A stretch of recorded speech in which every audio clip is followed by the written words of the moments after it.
Hello बच्चों, जय हिंद। स्वागत है फिर से आप सभी का एक बार आपके अपने YouTube channel A&S learning classes में। जी हाँ मेरे प्यारे बच्चों, बहुत बहुत आप लोगों का स्वागत है हमारे इस YouTube के प्लेटफॉर्म पर। जैसा कि आप लोगों को पता है कि हम लोग क्लास 12th की केमिस्ट्री पढ़ रहे हैं और आज हम लोग क्लास 12th की केमिस्ट्री के चैप्टर नंबर फर्स्ट, ध्यान रखना प्यारे बच्चों, क्या चैप्टर नंबर फर्स्ट यानी कि विलियन का ये है लेक्चर नंबर 11। ठीक है, जो लोग हमसे बच्चे रेगुलर जुड़े हुए हैं उनको ये बात बहुत अच्छी तरीके से पता है कि हमने पिछले 10 लेक्चर में इस चैप्टर के बहुत सारे इंपॉर्टेंट टॉपिक को कवर कर लिया है और आज हम लोग बातचीत करने वाले हैं लेक्चर नंबर 11 और इसका जो सबसे मोस्ट इंपॉर्टेंट टॉपिक है वो है परासरण तथा विसरण। क्या है बच्चा? परासरण तथा विसरण। ठीक है, ये बहुत बार आपके बोर्ड एग्जाम में पूछा गया है कि परासरण किसे कहते हैं या विसरण किसे कहते हैं, या पूछ देता है कभी कभी परासरण तथा विसरण में अंतर बताइए। तो ये क्वेश्चन आपके बोर्ड एग्जाम में कई बार पूछा जा चुका है। ठीक है, तो इस बार भी चांस है आने के, इसलिए इसको क्वेश्चन को बहुत विशेष तरीके से ध्यान रखना है। ठीक, हम लोग ऐसे किसी एक फिगर के माध्यम से इस परासरण तथा विसरण के कॉन्सेप्ट को बहुत अच्छे तरीके से क्लियर करेंगे। ठीक है ना प्यारे बच्चों, तो मैं आप लोगों को बस एक ही बात बोलना चाहूंगा कि वीडियो को एंड तक देखिएगा। मैं विश्वास दिलाता हूं आपको कि इससे आसान तरीके से आपने कभी सीखा नहीं होगा परासरण और विसरण को। ठीक है ना प्यारे बच्चों, इस बात को आप दिमाग में विशेष तरीके से बैठा करके रखिए। ठीक, चलिए फिलहाल शुरू करते हैं लेक्चर को बिना समय को बर्बाद करे हुए। देखिए जरा ध्यान से, सबसे पहले हम लोग बातचीत करते हैं विसरण की कहानी को। किसको बातचीत करते हैं? विसरण को लेकर के। ठीक, तो विसरण में क्या लिखा हुआ है? कह रहा विसरण वह क्रिया है, विसरण वह क्रिया है जिसमें विलेय के कण, कुछ बातें हैं विशेष रूप से ये ध्यान रखना है। तो कह रहा है जिसमें विलेय के कण उच्च सांद्रता से, अभी सारी कहानी मैं आपको धीरे धीरे समझाऊंगा चित्र के माध्यम से, पहले डेफिनेशन को एक बार पढ़ लेते हैं। तो कह रहा है क्या कि कण उच्च सांद्रता से निम्न सांद्रता की ओर, कहां से? उच्च सांद्रता से निम्न सांद्रता की ओर तब तक गति करते हैं जब तक पूरे विलयन की सांद्रता एक समान नहीं हो जाती। मतलब कहने का साफ है कि ये विलय के जो कण हैं वो उच्च सांद्रता से निम्न सांद्रता की ओर तब तक गति करेंगे जब तक पूरे के पूरे विलयन की सांद्रता एक समान नहीं हो जाती। ठीक है ना प्यारे बच्चों, इस बात को आपको क्लियर करके रखना है। फिलहाल अब आ जाते हैं हम लोग इस चित्र की तरफ, देखते हैं आकर के विशेष रूप से ध्यान से देखिएगा ना क्या लिखा हुआ है यहाँ पर। कह रहा है सॉल्यूट मॉलिक्यूल। सॉल्यूट का मतलब होता है विलेय। ठीक है, तो यहाँ पर जो आपको ये लाल रेड कलर से दिखाई दे रहे मॉलिक्यूल हैं, ये जो आपको यहाँ पर रेड कलर से दिखाई दे रहे मॉलिक्यूल है ना, ठीक, ये वाले, ये सारे के सारे जो मॉलिक्यूल हैं ये किसके हैं? विलेय के कण। किसके कण है? विलेय के कण है। ठीक है ना प्यारे बच्चों, ये बात आप अच्छे तरीके से समझ जाइएगा, है ना। उसके बाद यहाँ पर लिखा हुआ है सॉल्वेंट। सॉल्वेंट का मतलब होता है विलायक। तो ये जो आपको छोटे छोटे बाहर की तरफ मॉलिक्यूल दिखाई दे रहे हैं ये सब किसके मॉलिक्यूल हैं? तो बोलोगे भैया विलायक के मॉलिक्यूल है। इतनी सी कहानी कंफर्म है।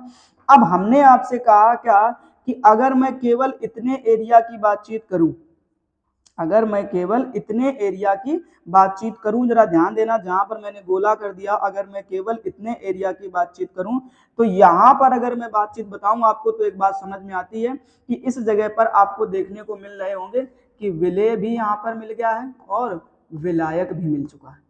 यहाँ पर आपको विलेय और विलायक दोनों ही देखने को मिल रहे हैं, ये बात आप अच्छे तरीके से जानते हैं। ठीक, तो जहां विलेय और विलायक दोनों होते हैं, पहली चीज तो ये समझ लो, उसे हम लोग क्या कह देते हैं बच्चा? विलयन कह देते हैं। क्या कह देते हैं? विलयन कह देते हैं। ठीक, फिलहाल इतनी सी कहानी अगर आपको समझ में आ गई तो आप एक और बात ध्यान समझिए कि यहाँ पर तो विलेय और विलायक दोनों हैं, लेकिन ये जो हिस्सा अभी आपको दिखाई दे रहा है, ये जो बाहर वाला हिस्सा आपको दिखाई दे रहा है, यहाँ पर अभी भी केवल और केवल क्या है? विलायक है। केवल और केवल क्या है? विलायक है। ठीक, तो अगर आपसे कोई ये बात पूछता है कि हमें जरा ये बताओ कि यहाँ की जो सांद्रता है वो सांद्रता की कहानी क्या होगी, ठीक, तो आप बिल्कुल आसानी से बता पाएंगे भैया कि ये जो तुमने देख रखे ना, जिसमें हमने गोला कर रखा है, ठीक, ये जगह की जो सांद्रता है वो कैसी है? उच्च है। उच्च सांद्रता हो गई। क्यों क्यों उच्च? अच्छा, सांद्रता का मतलब सुनते ना, गाढ़ापन। ठीक, तो यहाँ पर विलेय और विलायक दोनों है, तभी तो वो सांद्रता उच्च है कि नहीं, ठीक, तभी तो वो गाढ़ा होगा, ज्यादा कि नहीं होगा। ठीक है, तो बस यही तो आपको बताना है कि जहां पर हमने गोला कर रखा है यहाँ की सांद्रता क्या है? उच्च है। जबकि जहां पर ये देखो ध्यान से, बाहरी हिस्सा जो है जिसको हम लोग अभी भी केवल और केवल वहां पर क्या है? विलायक है। अगर केवल और केवल वहां पर विलायक है, इसका मतलब अभी वहां पर विलेय की मात्रा नहीं पहुंची है बच्चा। ठीक है, और अगर विलेय की मात्रा वहां अभी तक नहीं पहुंची है तो आप इस बात को विशेष रूप से ध्यान रखेंगे कि भैया अभी यहाँ की जो सांद्रता है या इस एरिया की जो सांद्रता है वो अभी भी कैसी है? निम्न है। यहाँ की सांद्रता कैसी है, निम्न है, ठीक है ना। तो बस इतना ही तो तुम्हें बताना है यहाँ पर, यही चीज तो आपको समझनी है कि भैया हमें पता है कि इस वाले एरिया की जो सांद्रता है वो कैसी है, उच्च सांद्रता है, और बाकी का जो एरिया है उसकी सांद्रता क्या है, निम्न सांद्रता है, ठीक। अब यही जो विलेय के कण भी एक जगह पर एकत्रित थे, एक जगह पर एकत्रित थे, और वही धीरे धीरे आप देख पा रहे होंगे कि पूरे के पूरे विलयन में वो सारे के सारे जो विलेय के मॉलिक्यूल थे वो पूरे के पूरे विलयन में एक समान रूप से बट गए, ठीक। और वही तो वहां पर लिखा है कि भैया कि यह एक ऐसी क्रिया है जिसमें विलेय के कण उच्च सांद्रता से, देखो ध्यान से, उच्च सांद्रता से निम्न सांद्रता की ओर, ध्यान रखना, ठीक है ना, क्या बोला मैंने, उच्च सांद्रता से, ये देखो ध्यान से, ये जो उच्च सांद्रता है ना, उस उच्च सांद्रता से निम्न सांद्रता की ओर विलेय के कण जो हैं वो तब तक गति करते हैं जब तक पूरे विलयन की सांद्रता एक समान नहीं हो जाती है। जरा बात समझ में आई कि नहीं आई, ठीक। अब नहीं आई तो एक देसी प्रैक्टिकल करते हैं, जरा ध्यान से देखना है ना बच्चा। देसी प्रैक्टिकल करने का मतलब क्या है कि घरों में आप लोगों ने अक्सर देखा होगा अपनी मम्मी को या अपनी दीदी को कपड़ों में नील करते हुए, समझ में आ रहा, कपड़ों में क्या करते हुए, नील करते हुए आप लोगों ने अक्सर देखा होगा, ठीक। तो मम्मी लोग करती क्या है कि इस तरीके से उन लोगों ने क्या कर दिया, एक बाल्टी ली और इस बाल्टी में उन लोगों ने भर दिया पानी, क्या भर दिया, पानी भर दिया, ठीक। इस बात को समझना बड़े ध्यान से है ना बच्चा। अब यहाँ पर उन्होंने भर दिया पानी, अब जैसे ही वो लोग यहाँ पर पानी भरती, पानी भरने के बाद इस वाले में, ठीक, इसमें वो क्या करती है, नील घोल देती है, क्या कर देती है, नील डालती है, ठीक। तो उन्होंने, मान लो हमने कहा कि उन्होंने इस तरीके से 2-3 नील की बूंद डाली, ठीक है ना, 2-3 नील की बूंद डाली, ठीक, इस एरिया में।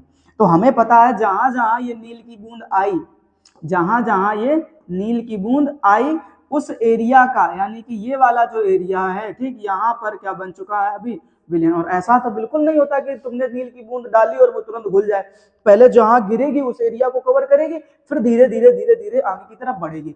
तो अगर मैं ये बात कहूं आपसे कि यहाँ पर जो सांद्रता है वो कैसी है, उच्च सांद्रता है, भैया क्या बोलोगे आप, उच्च सांद्रता है, ठीक। उसके बाद यहाँ पे पानी जो भरा हुआ है अभी यहाँ पे मतलब नील जो है वो नहीं पहुंची है, अब नील नहीं पहुंची इसलिए यहाँ की जो सांद्रता है वो क्या है, निम्न सांद्रता है।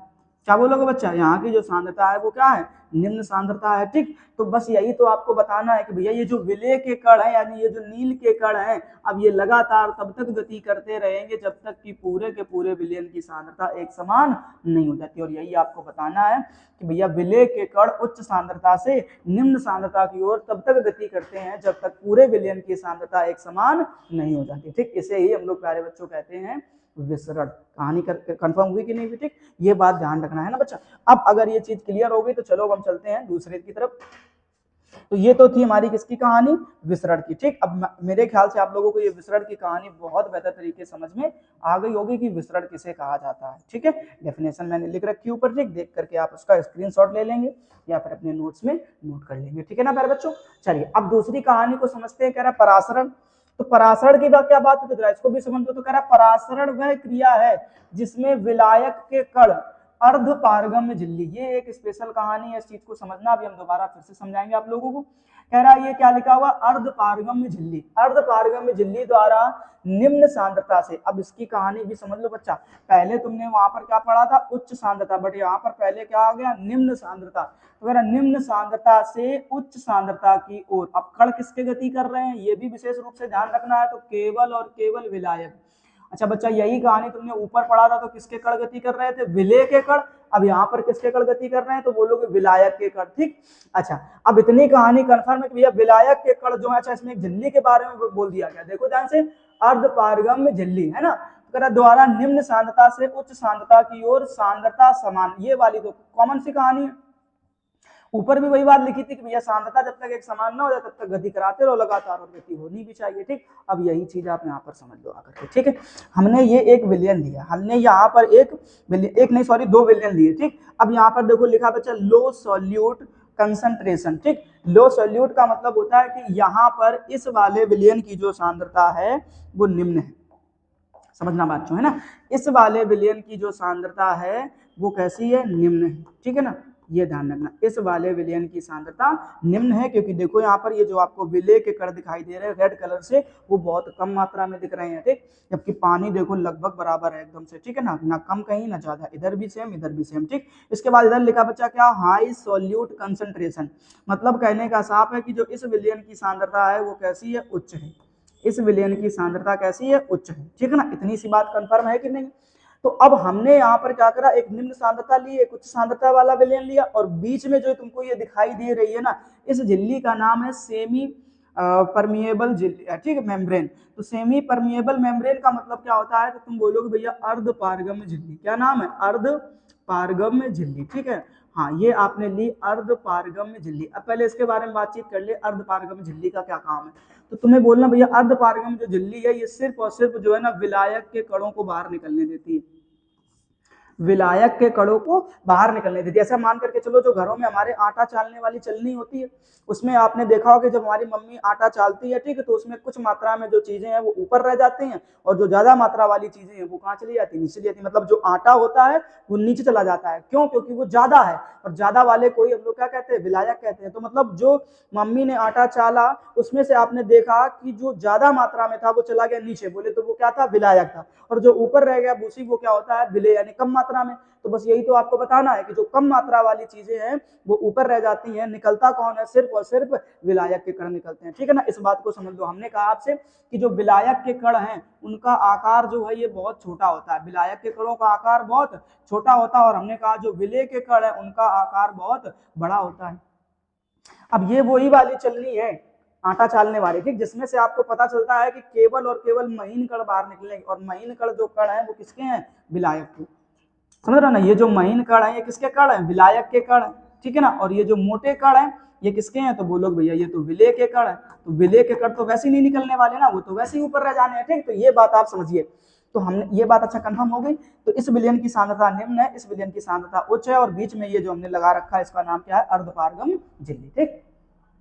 फिर इसके बाद की इसमें क्या कहानी होगी, तो इसकी बहुत आसान सी कहानी है ये कि भैया इसमें जैसे ही हम लोग इसकी सांद्रता को बराबर करना चाहें तो इसमें कुछ नहीं, यहाँ पर जो ये तुमको विलायक यानी जो पानी के कण दिखाई दे रहे हैं कहाँ पर, निम्न सांद्रता वाले विलयन में, तो ये निम्न सांद्रता वाले विलयन में जो पानी के कण दिखाई दे रहे हैं वो यहाँ से गति करने लग जाएंगे कहाँ की तरफ, उच्च सांद्रता वाले विलयन की तरफ, ठीक। जरा हमें ये बात समझाओ, क्या आपको ये बात पल्ले पड़ी कि नहीं पड़ी बच्चा, ठीक है ना। बिल्कुल ध्यान से समझ लो कि यहाँ पर सांद्रता कम थी, इसलिए यहाँ से जो पानी के मॉलिक्यूल हैं वो बगल वाली यानी उच्च सांद्रता वाले विलयन में जाने लगेंगे, ठीक। इधर देख लो ध्यान से, अब इधर और इधर यहाँ से देखो पानी कितना खाली हो गया और इधर कितना भर गया जाकर के। इधर देखो पानी बराबर था कि नहीं था, लेकिन इधर पे पानी की मात्रा क्या हो गई, इस वाले उच्च सांद्रता वाले विलयन में पानी की मात्रा क्या हो गई, बढ़ गई। क्यों बढ़ गई बच्चा, क्योंकि निम्न सांद्रता वाले विलयन से कौन निकल करके चला गया, पानी के मॉलिक्यूल चले गए। क्योंकि इस अर्धपारगम झिल्ली का एक ही काम है कि वो केवल और केवल किसके, विलायक के कणों को पार होने देगी, विलेय के कणों को निकलने भी नहीं देगी, ठीक। यानी यहाँ पे जो रेड कलर के मॉलिक्यूल थे वो अभी भी वहीं के वहीं पर पड़े हुए हैं, वो उधर की तरफ नहीं जा पाए, ठीक। तो ये बात आपने समझ ली बहुत बेहतर तरीके से कि भैया हमने निम्न सांद्रता से उच्च सांद्रता की ओर किसके, विलायक के कणों को जाने दिया, ठीक। अब किसने जाने दिया, तो बोलो भैया अर्धपारगम झिल्ली ने, ठीक। तो यही तो डेफिनेशन थी हमारी, क्या थी, कह रहा है कि परासरण वह क्रिया है जिसमें विलायक के कण अर्धपारगम झिल्ली द्वारा निम्न सांद्रता से, अर्धपारगम झिल्ली द्वारा निम्न सांद्रता से उच्च सांद्रता की ओर, निम्न सांद्रता से उच्च सांद्रता की ओर, निम्न सांद्रता से उच्च सांद्रता की ओर तब तक गति करते हैं जब तक पूरे विलयन की सांद्रता एक समान नहीं हो जाती है, ठीक। ये बहुत ही प्यारी सी डेफिनेशन थी मेरे प्यारे बच्चों। अगर आपको ये दोनों बातें अच्छे तरीके से क्लियर हो गई हैं तो वीडियो को लाइक जरूर करके जाइएगा, और अगर वीडियो पसंद आ रहा हो तो अपने दोस्तों के साथ में साझा भी कर सकते हैं, है ना प्यारे बच्चों, अपने दोस्तों के साथ में शेयर करिएगा, ठीक। और अगर चैनल पर पहली बार आए हुए हैं, अगर चीजें समझ में आ रही हैं, लगता है आपको कि हमारा ये चैनल भला कर सकता है क्लास 12th को लेकर के, तो आप बिल्कुल यकीनन इस चैनल को सब्सक्राइब कर लीजिए, क्योंकि इस चैनल पर आपको न केवल केमिस्ट्री बल्कि इंग्लिश, फिजिक्स और मैथ और हिंदी सारे सब्जेक्ट इस चैनल पर आपको पढ़ने को मिलेंगे, ये बात आप विश्वास रखिए, ठीक है ना प्यारे बच्चों। चलिए फिलहाल अब हम लोग आगे कहानी समझते हैं। अब ये तो पता चल गया ना बच्चों क्या, कि विसरण किसे कहते हैं, परासरण किसे कहते हैं, ठीक है ना। अब दूसरी एक चीज और आपको समझनी पड़ेगी, वो ये कि भैया परासरण तथा विसरण में अंतर क्या है। परासरण तथा विसरण में अंतर क्या है, ये बात भी आपको समझनी पड़ेगी। ठीक, तो मैंने यहाँ पर देखिए ध्यान से 4 पॉइंट ले रखे हैं, इन चारों पॉइंट को आप अच्छे तरीके से याद कर लीजिएगा तो आपका अंतर भी कंप्लीट हो जाएगा। और अगर अंतर कंप्लीट हो जाता है तो कहानी ऑटोमेटिक आपकी क्लियर हो जाएगी, 2 नंबर आपके पक्के हो जाएंगे। ये फिक्स मान करके चलो कि 2 नंबर आपके बोर्ड एग्जाम में इस टॉपिक से पूछा जाता है और ये फिर आपका क्लियर हो जाएगा। फिर चाहे वो परासरण पूछा जाए या विसरण पूछा जाए या इन दोनों में अंतर पूछा जाए। ठीक है ना, चलो शुरू करते हैं। अब कह रहा है परासरण तथा विसरण में अंतर। सबसे पहला अंतर देखो, जो पीछे पढ़ करके आए हो वही कहानी यहाँ पर भी है। कह रहा है कि परासरण में अर्धपारगम्य झिल्ली का होना आवश्यक है। ठीक, थोड़ी देर पहले अभी आप लोगों ने सीखा कि हम लोग यहाँ पर पढ़ रखे हैं क्या, परासरण की कहानी को। ठीक, तो ये है आपका परासरण, ये जो आप देख पा रहे हैं है ना, ये जो है ये परासरण की कहानी है। ये किसकी है, परासरण की कहानी है। ठीक, ये तो परासरण का चित्र हो गया और जो इधर वाला है ये विसरण का चित्र है। ये किसका चित्र है, विसरण का चित्र है। बस इतना समझ लीजिए, ये विसरण हो गया और वो क्या हो गया, परासरण हो गया।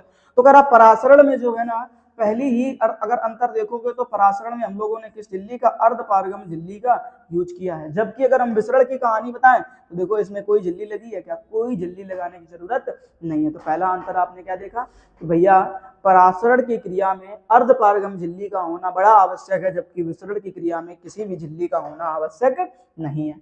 तो पहला पॉइंट समझ में आ गया कि भैया ये जो तुमको दिख रही है ना अर्धपारगम्य झिल्ली, ठीक, इस झिल्ली की जरूरत है ना, अर्धपारगम्य झिल्ली की जरूरत है। जबकि परासरण में कह रहा किसी भी झिल्ली का होना आवश्यक नहीं। फिर कह रहा परासरण में केवल विलायक के कण गति करते हैं, जबकि विसरण में विलेय तथा विलायक दोनों के कण गति करते हैं। इस बात को भी समझ लो।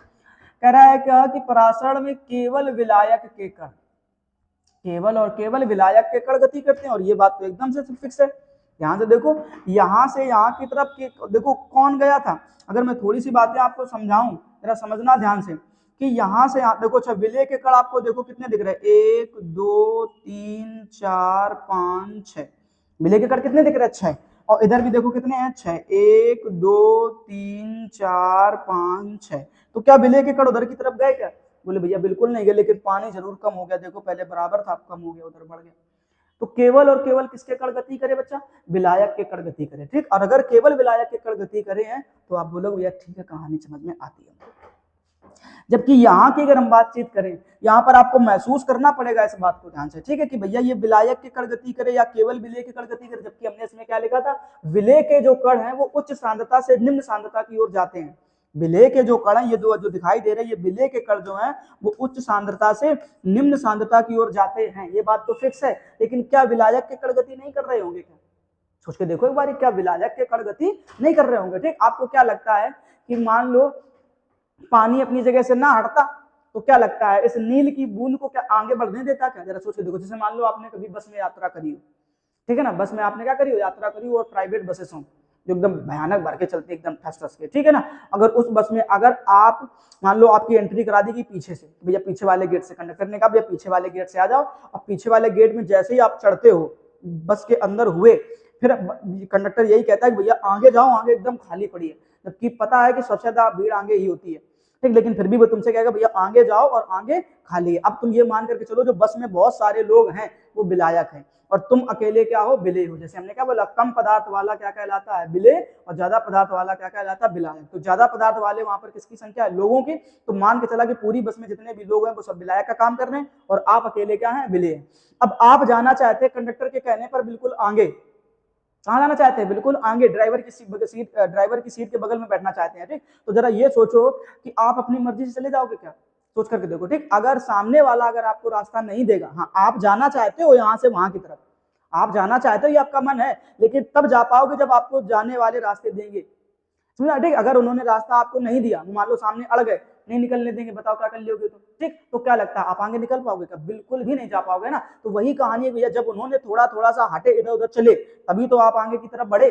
बात को समझो जाने। ठीक, वही सेम कहानी यहाँ पर, अगर पानी इधर उधर नहीं जाता या पानी के जो मॉलिक्यूल थे वो इधर से उधर की तरफ नहीं गति करते, तो फिर ये समझ लो ध्यान से, जो नील की बूंद थी वो कभी भी आगे की तरफ घुल नहीं पाती। ठीक, यही बात आपको समझाने की कोशिश है कि यहाँ पर आप ध्यान रखिए कि इस वाले में दोनों के कण गति कर रहे हैं, विलेय के कण भी गति कर रहे हैं और विलायक के कण भी गति कर रहे हैं। ठीक, अच्छा विलेय के कण अगर उच्च सांद्रता से निम्न सांद्रता की ओर जा रहे हैं तो यह ध्यान रखना, विलायक के कण जो होंगे वो निम्न सांद्रता से उच्च सांद्रता की ओर जाएंगे। ठीक, यही इसमें अंतर था, ध्यान रखना है ना प्यारे बच्चों। तो देखो पॉइंट बहुत बेहतर है, कह रहा केवल और केवल विलायक के कण गति करते हैं, जबकि अगर हम बातचीत करने लग जाए विसरण की, किसकी बातचीत करने लगे, विसरण की, तो कह रहा विसरण में विलेय तथा विलायक, विसरण में विलेय तथा विलायक दोनों के कण विपरीत दिशा में गति करते हैं, दोनों के कण विपरीत दिशा में गति करते हैं, ये बात ध्यान रखना। ठीक, अब कह रहा परासरण की क्रिया में विलायक के कण निम्न सांद्रता वाले विलयन से उच्च सांद्रता, अब हाँ, अब इसमें सांद्रता को लेकर के बता दिया। तो कह रहा परासरण की जो क्रिया है, किसकी, परासरण की क्रिया, तो कह रहा परासरण की क्रिया में विलेय के जो कण है, सॉरी विलायक के जो कण है वो निम्न सांद्रता वाले विलयन से उच्च सांद्रता वाले विलयन की ओर गति करते हैं।